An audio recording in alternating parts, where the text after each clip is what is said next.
কথাগুলো নিজেও জানুন, অন্যকেও জানার সুযোগ করে দিন। 1. রাতে একা হাঁটলে যদি বুঝতে পারেন আপনার পিছনে কেউ আছে, ঘাড় ঘোরাবেন না, পুরো শরীর ঘুরিয়ে দেখার চেষ্টা করবেন, আর পিছনে না তাকানোই উত্তম। 2. মসজিদে বা বিছানার সাপ দেখলে প্রথমেই মারবেন না, চলে যেতে বলবেন, কারণ জিনেরা সাপের রূপ ধারণ করতে পছন্দ করে। যদি না যায় তাহলে বুঝতে হবে ওটি সত্যিকারের সাপ, মারতে পারেন বা তাড়িয়ে দিতে পারেন। 3.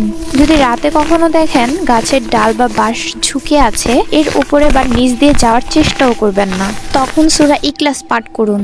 4. গভীর রাতে ঘরের বাহির থেকে কেউ যদি একবার ডাক দেয়, সেই ডাকে সাড়া দিবেন না, অন্তত 3 বার ডাক দিলে তারপর বের হন।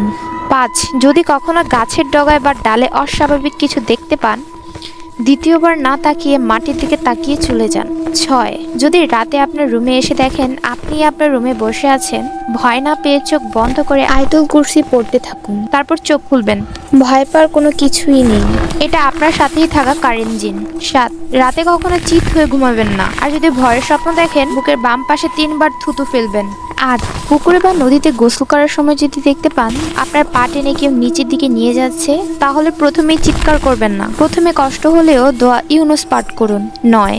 যদি কখনো দেখতে পান কুকুর বা বিড়াল আপনার সাথে অস্বাভাবিক আচরণ করছে, তাহলে সাথে সাথে মাটিতে একটা বৃত্ত এঁকে তার ভিতরে দাঁড়িয়ে যান আর দোয়া ইউনুস পাঠ করুন।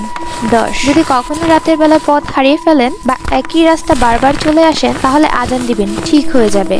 11. রাতে ঘুমের মধ্যে যদি দেখতে পান আপনার বুকে কেউ ভর করে আছে, চিৎকার করবেন না, চিৎকার করে কোনো লাভ নেই, কারণ আপনার চিৎকার কেউ শুনতে পাবে না। আপনার জানা কোনো সূরা বা আয়াত পাঠ করতে থাকুন তখন। 12. মরা মানুষের আত্মা আপনার সামনে যদি ঘুরে বেড়াচ্ছে এমনটি দেখতে পান, তাহলে ভয় পাবেন না, আয়াতুল কুরসি পড়বেন।